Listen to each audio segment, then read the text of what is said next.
For the last 50 years, no exceptions, overall prices have gone up in America. They have not gone down. So we've been lulled into thinking that inflation is inevitable, but it's not. I'm going to prove that. We're going to prove that right now.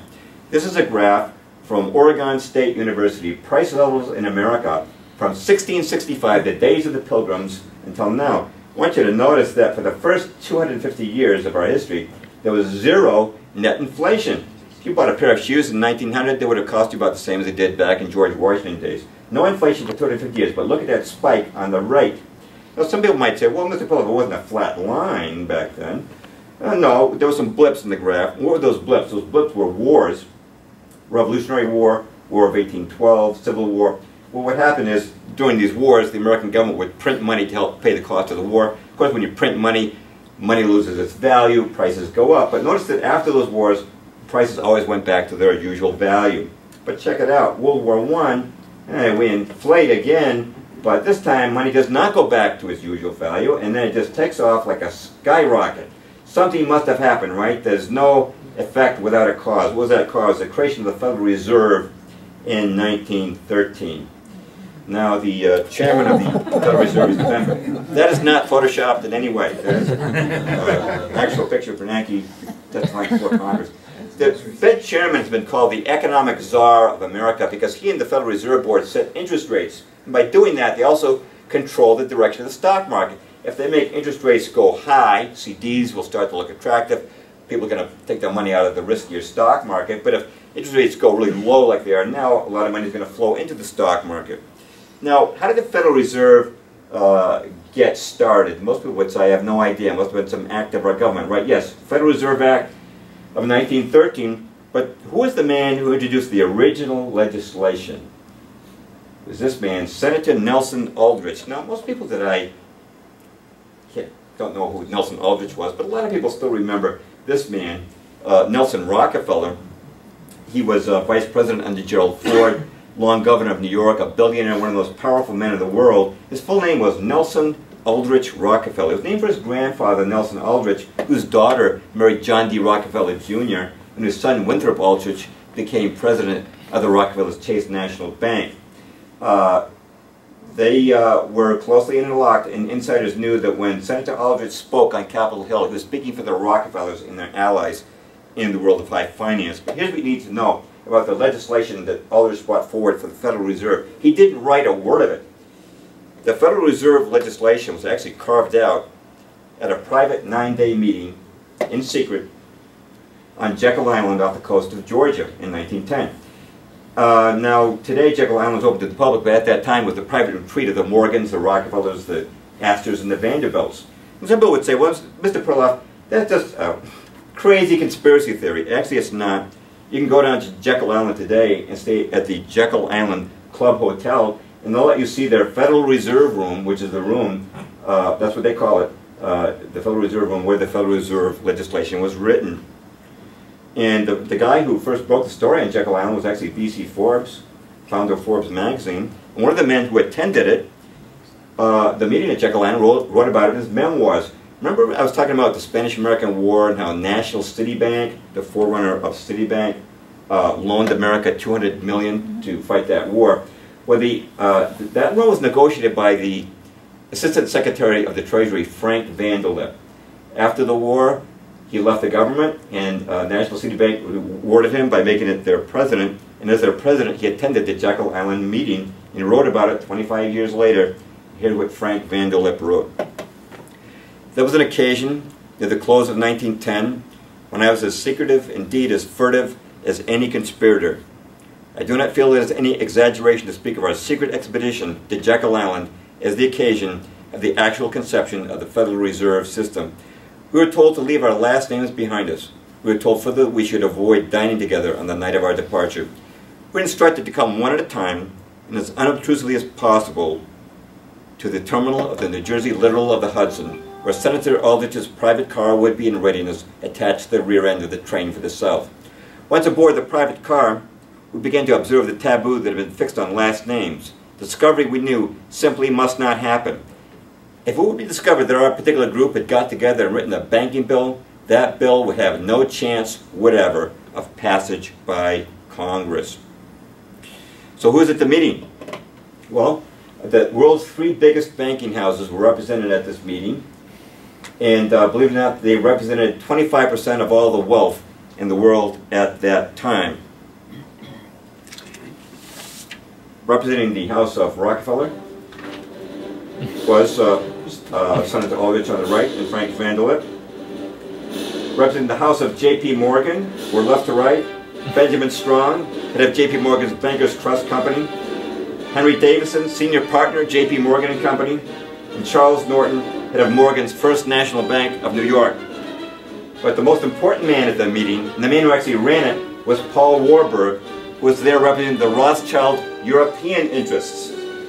Now, again, most people today wouldn't recognize the name Paul Warburg, but he was well recognized in his day. And if you've ever seen the musical Annie, or the comic strip was based upon, Little Orphan Annie, you might recall that Annie had a rich benefactor, the richest man in the world, Daddy Warbucks. Well, Daddy Warbucks was just a caricature of Paul Warburg.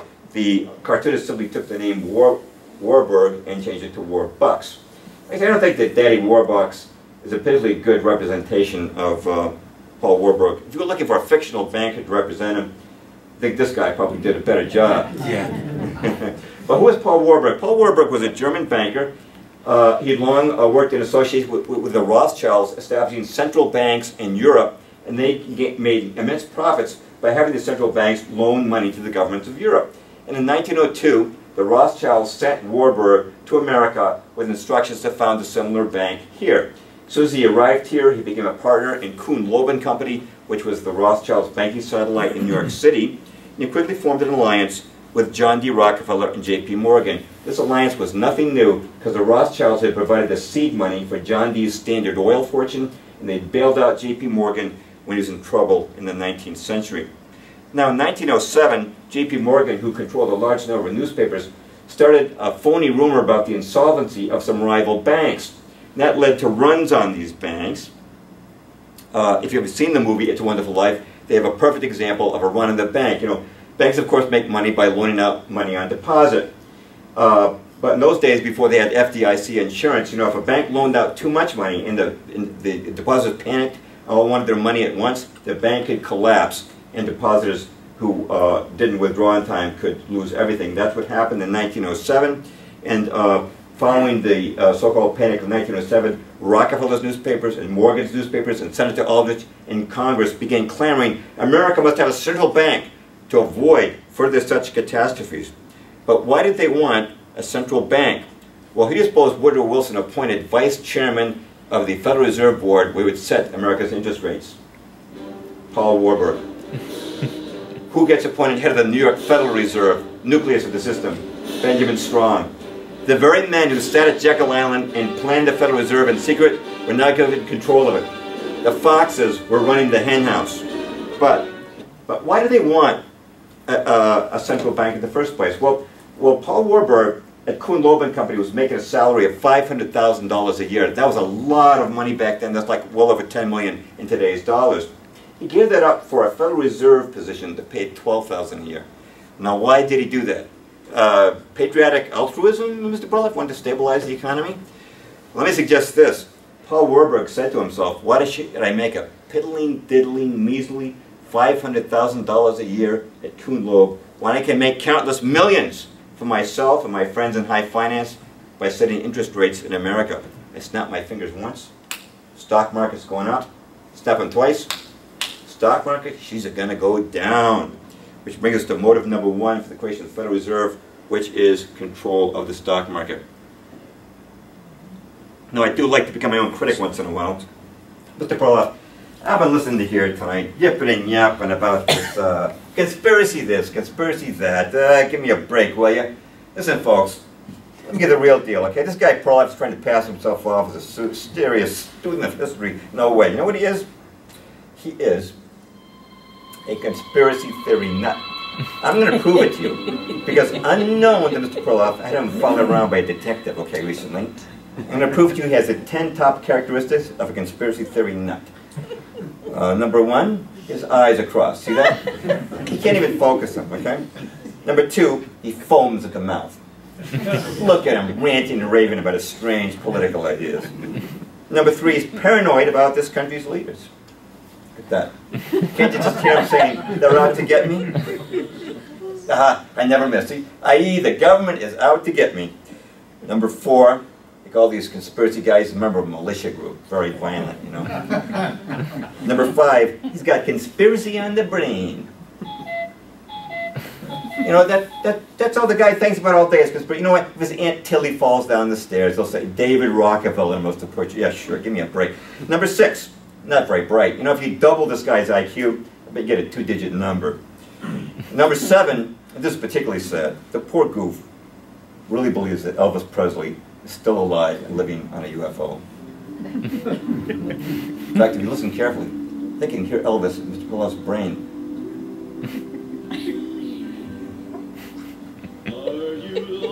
Yeah, you're lonely tonight, loser. Give me a break. Okay, number 8, the state of Idaho, like all these conspiracy theorists. You know, he probably lives up there in a shack with a one-eyed hound dog, a sawed-off shotgun, driving around in a pickup truck, you know. Number 9, Mr. Perloff's member of the Birch Society, and like all Birches, every night he looks under his bed to make sure there's no sneaking, dirty commies hiding there. Number 10, okay, he found one commie. Big deal. Hey, look, the guy's been looking at his bed every night for the last 10,000 nights. He's bound to find one sooner or later. That's just the law of averages. But reason number 10, that Mr. Perloff is a nut you can't trust. They come to take him away. Now you see I've gone completely out of my mind. Well, they're coming to take me away. yeah, I think that about demolishes Mr. Perloff's explanations here. All right. Well, life is beautiful. well, for anyone who thinks this only believed in by conspiracy theory nuts, I'd like to quote another conspiracy theory nut named Charles Lindbergh, and most of you know Charles Lindbergh, the aviator, first man to make a solo flight across the Atlantic. But a lot of people don't know that his father, Charles Lindbergh Sr., was one of the most eminent men in Congress, and he fought bitterly against the Federal Reserve Act. In fact, he tried to impeach the entire Federal Reserve Board, including Paul Warburg. I had a couple of articles in the New American on the Lindberghs this year. Now, Congressman Lindbergh stood up when this Federal Reserve Act was being proposed. Here's what he said on the floor of the House. He said, "This act, the Federal Reserve Act, establishes the most gigantic trust on earth. When the President signs this act, the invisible government by the money power proven to exist by the money trust investigation will be legalized." What does he mean by the money power? He's talking about the alliance between the houses of Rothschild, Morgan, and Rockefeller. The money power overawes the legislative and executive forces of the nation. I have seen these forces exerted during the different stages of this bill. From now on, depressions will be scientifically created. The new law will create inflation whenever the trust wants inflation. Check it out. Was he right? Check it out. No inflation before the Federal Reserve Act, skyrocket inflation afterwards. He's exactly right. Continuing with his quote now. If the trust can get a period of inflation, they figure they can unload stocks on the people at high prices during the excitement, and then bring on a panic and buy them back at low prices. The people may not know it immediately, but the day of reckoning is only a few years removed. Once again, words of prophecy, that day of reckoning was the stock market crash of 1929, which wiped out millions of small investors, but not the big boys. Paul Warburg, John D. Rockefeller, J.P. Morgan, his son, is now taken over, and other people who operate in the circle like Bernard Baruch and Joseph P. Kennedy. They were all out of the stock market when it crashed in 1929. Now, their official biographers say it's because they had such financial wisdom. It just wasn't wisdom, it was control. When you're running the Federal Reserve Board and you knew in advance that interest rates were going to almost double in 1929, which they did, you knew to be out of the stock market. Plus, they used a lot of dirty tricks. They sold stocks short to get the snowball panic rolling, and they also called in loans on people who had borrowed money to buy stocks to force them to dump the stock on the market. And then they went back in and bought stock at 10 cents on the dollar. Louis McFadden, who was chairman of the House Committee on Banking and Currency from 1920 to 31, said this about the stock market crash. It was not accidental. It was a carefully contrived occurrence. The international bankers sought to bring about a condition of despair here so that they might emerge as rulers of us all. When the Federal Reserve Act was passed, the people of these United States did not perceive that a world banking system was being set up here, a superstate controlled by international bankers acting together for their own pleasure. If you have one more short quote, it's from Curtis Dahl, who was Franklin D. Roosevelt's son-in-law, syndicate manager for Lehman Brothers, He was on the floor of the New York Stock Exchange on the day of the crash. He said of the crash, "It was the calculated shearing of the public by the world money powers." But controlling the stock market was not the only reason they wanted to create the Fed. Another was the creation of money from nothing. And the best book on this, Kip, do we have this book on sale today? Oh, okay, but it's a great book to get. The Creature from Jekyll Island by J. Griffin.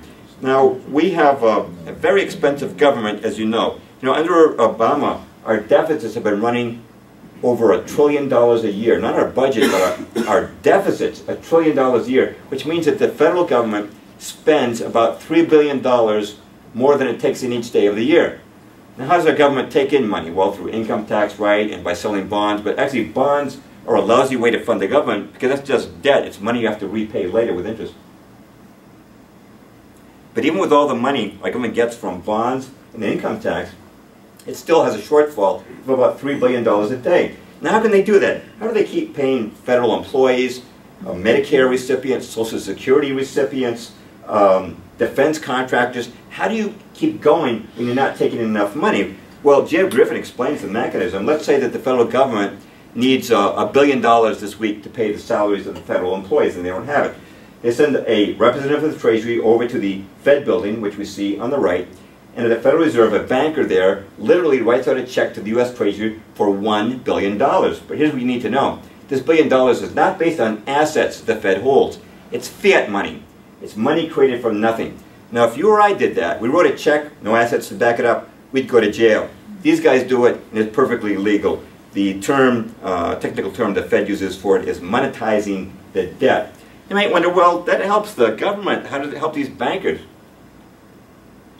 Well, some nice recent example would be the $700 billion Wall Street bailout. Just create that money from nothing, give it to your friends on Wall Street, right? This meant that the U.S. government, without raising taxes, could do business with big corporations, and in modern vernacular, your Bechtel, your Halliburton. And there are other mechanisms, tricky mechanisms, by which it benefited the bankers. This one is given by J. Griffin. Now, he gave that example of the Federal Reserve creating $1 billion from nothing to pay the salary of the federal employees. Well, what are the federal employees going to do with that money? The bankers know. They're going to go deposit it in their banks. You just created $1 billion in bank deposits from nothing. How does a banker make his money?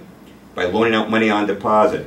The more that's on deposit, the more he makes. In fact, that $1 billion actually becomes $10 billion because under the Federal Reserve's rules, a bank can loan out $10 for every $1 on deposit.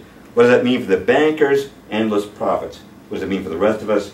Endless inflation. Now, this is a woman in Germany in 1923. Look what she's doing. She's using money for fuel for a stove. Now, after World War I, Germany had to pay huge reparations to the Allies. To pay that debt, they started printing scads of money. It was so bad that a loaf of bread cost 200 billion marks, and people used to walk down the street with their money in a wheelbarrow. You know, the Federal Reserve is doing the same thing today. It's not as bad as in Germany then, but they don't have to even print the money. Now they just create it electronically. Every time the Federal Reserve creates money from nothing, the value of the dollar goes down, and we get rising prices. Now, politicians love this system. You know why? Because by creating money from nothing at the Fed, you can spend money without raising taxes. Politicians have finally gotten the picture. If you raise taxes, it's a kiss of death at re-election time. As, in fact, President Bush Sr. learned when he broke his promise of read my lips, no new taxes. If you spend money by raising taxes, we will blame the politicians. But politicians know that if you raise money through the inflated dollar, that will happen is people will not blame Washington. They'll blame the local retail store and say, why are you guys jacking up your prices? But the problem isn't that prices are going up. The problem is that the value of the dollar is going down, and the culprit is the Fed. The bankers had a little problem, though. They figured a way to make billions of dollars in bank deposits out of nothing. But technically, that money still belongs to the depositors. To be profitable, they have to loan it to somebody. Now, who do you suppose they wanted to loan it to? Loan it to someone like me? No way, I'm not going to borrow that much, and my business might go belly up, maybe I won't repay the loan. They wanted to loan it to one particular guy. This guy, Uncle Sam. Same guy who they created it from originally. They wanted to loan it right back to Uncle Sam because Uncle Sam ain't going to go belly up, and Uncle Sam is going to borrow a lot more than any individual or business will. And so that brings us to motive number 3, which is interest on loans to the American government. The Federal Reserve was empowered to buy and sell bonds to the U.S. government. Of course, anybody can buy a bond, but they knew that their own banking houses would buy up the grand majority of them at that time. Now, bankers still had a problem, though. We start loaning money to the American government through these bonds. How's American people going to pay back the interest on these bonds? Because at that time, 1913, our government actually didn't have that many sources of revenue. Chiefly it was tariffs and a couple of excise taxes. They came up with a solution, which was the income tax. There was no such thing as income tax in America before 1913. It was not in the Constitution. And in 1895, the Supreme Court ruled an income tax would be unconstitutional. The only way the bankers could get income tax passed was by a constitutional amendment. Now, guess which legislator introduced the income tax amendment? Senator Nelson Aldrich. You got it. The same man introduced the original Federal Reserve legislation, also introduced the income tax amendment. Now, why did Americans accept an income tax? Sounds silly today, doesn't it? Well, here's why. Originally, it was 1% of your income. Working man up to $20,000 would be like $500,000 in today's dollars. Just 1% of your income. And Senator Aldrich and other backers of legislation swore on their word of honor as gentlemen, income tax will never go above 1% of your income. So Americans who were patriotic said, well, look, if Uncle Sam needs 1%, and I can always keep 99%, it's no skin off my back. But you know what happened? After a few years, taxes went up. They raised them a smidge, another smidge, until now we're all paying 15, 25, 28, 33% of our income to the federal government, depending on bracket. So the bankers understood a principle. If you want to boil a frog, you can't just put that frog in boiling water, he'll jump out. If you want to boil a frog, you put him in lukewarm water, just gradually turn up that heat. That frog never even realizes he's been boiled, and that's what they did with income tax. Started it off at 1%. Now some people would object and say, Mr. Perloff, no way. Income tax soaks the rich. There's no way these guys would want that tax. Well, you know what? In 1970, I was 18 years old, and I was working for Kelly Labor in downtown Boston, making minimum wage, $1.80 an hour. You know what? I paid more income tax that year than the billionaire Nelson Rockefeller. He didn't pay 1 cent. We know that because he had to make his income tax returns public when he became vice president under Ford. In 1933, the Pecora hearings of Congress investigated J.P. Morgan. They found that the two previous years, 1931 and 1932, Mr. Morgan did not pay 1 cent of income tax to the American government. Income tax was for you, not for these guys. They avoid tax through a number of means, such as put it into tax-free foundations, which simply serve to advance their agenda while posing as charitable functions. Now, if you take a look at these years, 1913, the bankers have created the Federal Reserve, and they can now loan America billions of dollars at interest rates that they will set themselves. And also in 1913, they have created the income tax, which will force the American people to pay back the interest on their loans. Only one thing's missing. If only America had a reason to borrow money. If only America had a reason to borrow a lot of money. What happens in 1914? Yeah, 6 months after the Federal Reserve Act passes, Archduke Ferdinand is assassinated, World War I begins, we participate, and as a result of our participation, our national debt went from a relatively manageable $1 billion to $25 billion, and now it's skyrocketed outside with, I don't know, many trillions of dollars. I don't think anybody knows how much it actually is. Now, some people have another way of explaining these dates, which is, hey, stuff happens, it's all just a bunch of coincidences, you know. Now, I've written a couple of books on creation versus evolution, you know, and I talk about the evidence against Darwin's theory of evolution. Sometimes people ask me, you know, well, this is a political discussion. It sounds like you've written on two totally different subjects here. Is there any connection? And there is. You know, in the books on creation, I talk about the fact that there's evidence that the world is designed. I mean, cells are just too complex, you know. The genetic code can't have come about by chance. Tonight is actually the flip side. Evil also occurs by design. As I said before, I believe in accidents, but not too often in the world of politics. By the way, it's even worse than we thought. As you know, there's a bill going through Congress to audit the Fed. At the urging of brave congressmen like Ron Paul, the Federal Reserve has already had a limited audit from the General Accounting Office, which revealed $16 trillion in bailouts to the big banks between 2007 and 2010. And this is actually on the GAO website. And it's not a type, this is not 2.5 billion, it's 2.5 trillion to Citigroup and 2 trillion to Morgan Stanley. Now, these are not actually bailouts in the strict sense. They are zero interest loans, very little of which has been repaid. And by the way, the guys at Morgan Stanley are smart enough to know that with inflation running about 9%, they do pay back that 2 trillion that they've borrowed 10 years from now, maybe worth only 1.2 trillion, so it actually equates to a gift of about $800 billion to Morgan Stanley. And note, by the way, that there are foreign banks on this list too, in Switzerland, Germany, Scotland, Bank of Scotland. Now, young Americans today are really struggling, and a young man might say to himself, well, you know, I just don't get it. You know, my great-grandfather came to this country at the turn of the century. He owned his own home. He had 7 kids. He worked 1 job. His wife never worked outside the home. How do they do it? Me and Mindy, we got 1 kid, 2 jobs, we can hardly pay the rent. Well, they say, what are we doing wrong? It's not what they are doing wrong, okay? When great-grandpa came here, there was no income tax. He got to, whatever he made, he got to keep. Now, the average American today spends about 50% of his income on taxes. It's true when you take your federal income tax, state income tax, Social Security tax, real estate tax, sales tax, excise tax, all the taxes we pay, you're showing about 50% of your income in taxes. So does it make sense you now need 2 jobs to maintain the same standard of living as 1 job used to give you? Plus, when great-grandpa came here, he had a stable dollar. It was worth the same this year as last year and next year. It didn't lose 9% of its value like it is today. The government says it's 4%. We had a great article in New American about how the government has revised its method of figuring the CPI through each administration. You know, like under Reagan, they took out the cost of buying a home.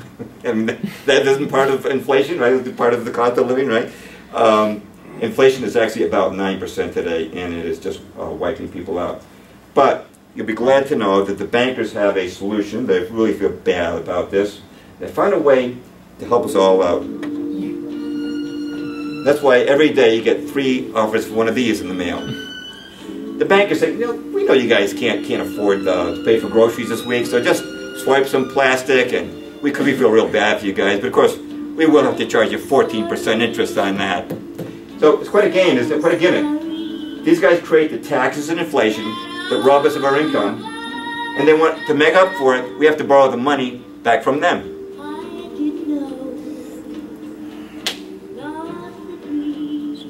You know, after so many years, Greenspan still has a great voice. Well, that completes part 2 of my talk. So let's take a break. Maybe someone needs to use the bathroom, which is down the hall, next to the counter there. And maybe you want to stretch your legs, and then we'll do our closing part 3.